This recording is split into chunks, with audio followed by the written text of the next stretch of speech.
اگر سخت کا سخت ہی رہ گیا تو روزے اثر نہیں کر رہے ہیں، روزے اثر نہیں کر رہے۔ اور ظاہر سی بات ہے کاموں میں برکت نیت سے ہوتی ہے، کسی بھی عمل میں برکت اچھی نیت سے ہوتی ہے۔ اگر کوئی روزہ اس لیے رکھ رہا ہے، جیسے بہت سارے فائدے گنائے جاتے ہیں نا، روزہ رکھنے سے کینسر نہیں ہوتا، روزہ رکھنے سے جسم کے فاسد مادے ختم ہو جاتے ہیں، نکل جاتے ہیں، ڈاکٹرز بھی مشورہ دیتے ہیں مہینے میں ایک مرتبہ، ہفتے میں ایک مرتبہ باڈی کو فری چھوڑنا چاہیے۔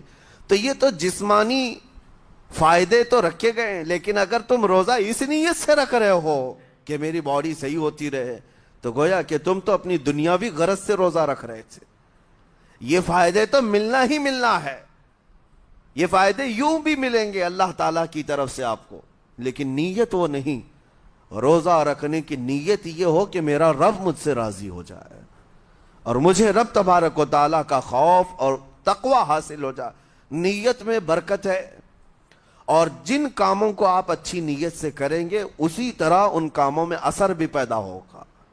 روزہ رکھنے سے پہلے آج نیت یہی کریں کہ مولا تعالیٰ یہ روزہ میرے تمام برے اعمال کے لیے کفارہ ہو جائے، یہ ڈھال بن جائے۔ جانتے ہیں آپ اپنے نفس امارہ کو روکنے کا سب سے بہترین آلہ بھوک ہے، بھوک۔ جتنا آدمی بھوک کے ذریعے سے اپنے نفس کو مار سکتا ہے دوسری کوئی چیز نہیں۔ آپ دیکھیں اس رمضان المبارک میں بہت ساری حلال چیزیں آپ کو حرام کر دی گئی ہیں، یعنی سحری سے لے کر افطاری تک۔ میں یہ نہیں کہہ رہا کہ شراب پینا حرام ہے، نشہ کرنا حرام ہے، وہ تو پوری زندگی بھر حرام ہے، لیکن آپ کو چاول روٹی تو حلال ہے نا، سبزے سیب پھل فروٹ تو حلال ہے، لیکن یہ حلال چیزیں بھی اللہ نے آپ پر حرام رکھی ہیں، روزے کے عالم میں نہیں کھا سکتے۔ سحری سے لے کر افطار تک یہ حلال لقمے، پانی تو حلال ہے، پاک ہے، لیکن آپ کے لیے روزے کے عالم میں حرام ہے۔ اسی طرح شادی شدہ مرد اپنی عورت کے ساتھ زندگی بھر کبھی بھی جمع کر سکتا ہے، رات میں سو سکتا ہے، لیکن حالت روزہ میں وہ حلال کام بھی حرام ہے، حلال کام بھی حرام ہے۔ اپنی عورت سے جمع کرنا حالت روزہ میں کیوں روکا گیا؟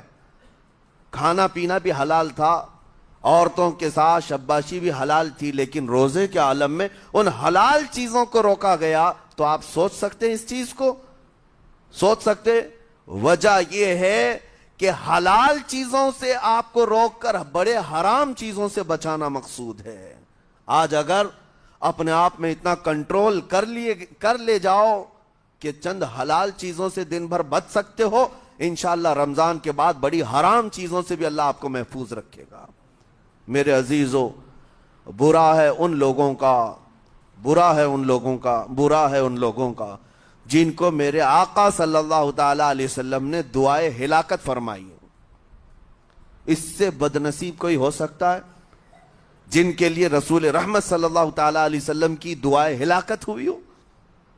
حضور صلی اللہ تعالی علیہ وسلم ایک دن مسجد نبوی شریف میں تشریف لے جا رہے تھے، منبر پر آپ نے قدم رکھا، آمین کہا، پھر دوسرے زینے پر قدم رکھا، آمین کہا، تیسرے زینے پر قدم رکھا، آمین کہا۔ خطبہ مکمل کیا، صحابہ نے پوچھا یا رسول اللہ صلی اللہ علیہ وسلم ہر زینے پر آپ قدم رکھتے ہوئے آمین کس لیے کہہ رہے تھے؟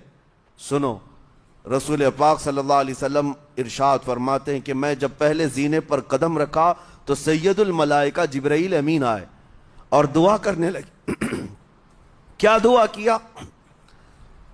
یوں کہا، یا رسول اللہ صلی اللہ علیہ وسلم وہ شخص ہلاک و برباد ہو جائے جو آپ کا نام سنے اور پھر اس کے بعد درود نہ بھیجے۔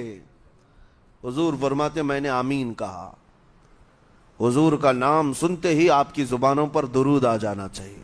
اللہم صلی علی سیدنا محمد وآلہ وصحبہ وبارک وسلم۔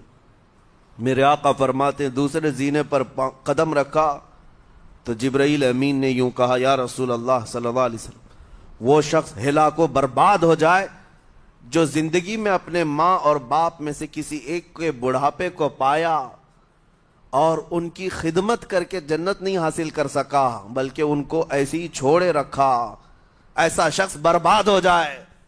حضور فرماتے میں نے آمین کہا۔ پھر جبرائیل امین نے کہا تیسرے زینے پر قدم رکھتے ہی میرے آقا فرماتے ہیں جبرائیل نے یوں دعا کی کہ اے اللہ کے رسول، وہ شخص ہلاک و برباد ہو جائے جو رمضان کا مہینہ پایا لیکن اس کا ادب نہیں کر سکا، اس کا احترام نہیں کر سکا۔ حضور فرماتے میں نے اس پر بھی آمین کہا۔ جس کی ہلاکت کے لیے جبرائیل امین دعا کر رہے ہوں اور اس دعا پر سید الانبیاء آمین کہہ رہے ہوں، ایسے شخص کی بربادی کا کیا انجام ہو سکتا ہے؟ وہ کتنا بد نصیب ہوگا۔ اسی لیے میرے عزیزوں، مسلمانوں میں یہ رواج ہی نہیں ہونا چاہیے کہ اٹھ کر کے پوچھتے رہیں روزہ ہے کہ نہیں ہے، روزہ ہے کہ نہیں ہے۔ مسلمان ہے تو روزہ ہے، اور یہ کوئی آپشنلی عبادت نہیں ہے کہ 4 رکھ لیا 2 نہیں رکھا، آپشنلی نہیں، یہ فرض عین ہے۔ ایک روزے کو چھوڑنے کا گناہ فرمایا گیا 600 سال تک اسے دوزخ میں رکھا جائے گا، 600 سال تک۔ یہ معمولی چیز نہیں ہے، اور جن کے پچھلے روزے قضا ہو چکے ہیں معاف نہیں ہوں گے۔ تھپڑ مار لیں گال پہ، توبہ توبہ کر لیں، معاف نہیں ہوں گے۔ توبہ تو کرنے کے ساتھ ساتھ قضا بھی کرنا ہوگا۔ جب موقع ملے سال بھر میں اپنے چھوٹے ہوئے روزوں کو واپس کرنا ہے۔ اس کی اہمیت میں آپ کو بتا دوں، ایک روزہ اگر جان بوجھ کر کے کسی نے توڑا یا چھوڑا تو جانتے ہیں اس کا کفارہ کیا ہے؟ اس کا کفارہ یہ ہے کہ اس کے بدلے میں دوسرے دنوں میں 60 روزے کنٹینیو رکھے۔ رمضان کا ایک روزہ پورا کرنے کے لیے 60 روزے رکھنے پڑ جائیں گے۔ ہاں، اگر کسی عذر کی وجہ سے، کسی تکلیف کی وجہ سے چھوڑا تھا، بیمار تھا یا سفر میں تھا یا تکلیف کی شدت تھی، اس وجہ سے روزہ چھوڑا تھا، تو اس کے بدلے میں ایک روزے کی قضا ایک ہی روزہ ہوگی۔ لیکن بغیر کسی عذر کے، شہوت کی وجہ سے، نفس پرستی کی وجہ سے توڑا تھا یا چھوڑا تھا تو پھر 60 روزے رکھنے پڑ جائیں گے۔ اس سے اندازہ ہوتا ہے کہ ایک روزے کی اہمیت کیا ہے رمضان کے۔ اسی لیے میرے عزیزو، یہ روزے آسان ہیں، روزے آسان ہیں، اس کو رکھ لو، اس کی جزا بہت بڑی ہے، اس کی جزا بہت بڑی۔ ویسے بھی آپ دوسرے دنوں میں لیٹ ناشتہ کرنے کے بھی عادی ہیں۔ ممبئی والوں کا تو حال یہ ہی ہے، 12 بجے کے بعد 1 بجے 2 بجے تو ان کے ناشتے ہوتے ہیں، دوپہر کا کھانا تو شام 5 بجے ہو رہا ہوتا ہے۔ بس وہ ناشتہ سکپ کرنا ہے، دوپہر کے کھانے جو آپ کے ہوتے ہیں اس سے اور تھوڑا ایکسٹینڈ کر لیں تو افطاری کا وقت آ جاتا ہے۔ کوئی بہت بڑی دقت کی بات نہیں، کوئی بہت بڑے بوجھ کی بات نہیں، آسان ہے۔ آج الحمدللہ ہمارے 5 سال 6 سال کے بچے روزہ رکھ لیتے ہیں، تو بڑوں کو تو اللہ نے جو طاقت عطا کی ہے، روزہ ہرگز ترک مت کرو۔ لیکن ساتھ میں آج یہ میسج ضرور دوں گا، نیت یہ کرو کہ مجھے تقوی مل جائے، مجھے پرہیزگاری مل جائے، اور یہ آپ کو خود چیک کرنا ہوگا۔ روزانہ رات کو نماز میں کھڑے ہو جاؤ تراویح کے، دیکھو کہ کتنی تبدیلی آ رہی ہے۔ آج میں نے روزہ افطار کیا، میرے اندر بدلاؤ آیا کہ نہیں آیا؟ اور اگر نہیں آ رہا ہے، کوئی تبدیلی نہیں آ رہی ہے، تو اس کا مطلب ہے آپ تقوی نہیں حاصل کر رہے، آپ تو روز مرہ کی روٹین پر چل رہے ہو۔ روٹین پر چلنے کا مطلب یہ روزہ نہیں ہے۔ روزہ تقوی دے کر جاتا ہے بندے کو، روزہ خوف خدا دے کر جاتا ہے بندے کو۔ اسی لیے میرے عزیزو، آج دیکھیں آپ بہت ساری برائیوں سے رمضان میں بچ جاتے ہیں، تھوڑی اور محنت کی ضرورت ہے۔ ہم نے دیکھا ہے بہت سارے گھروں میں، باقی عیاش گھروں کی مجھے کوئی وہ نہیں ہے، ان سے کوئی لینا دینا نہیں، لیکن نارمل مسلمانوں کے گھروں میں بھی ہوتا یہ ہے، عورتیں بچوں کو تلقین کرنا شروع کر دیتی ہیں، گانے بند کرو، ٹی وی بند رکھو، بہت ساری چیزیں بند رکھو کہ رمضان آیا ہوا ہے۔ اور رمضان میں اگر ٹی وی لگا بھی لیا تو کچھ اسلامک چیزیں دیکھنے لگ گئے۔ ماحول تم نے خود ہی بدلا ہے اپنے گھر میں، کچھ چیزوں کو آپ نے بدلا ہے، اور کچھ چیزوں کا ادب آپ نے کرنا شروع کیا ہے۔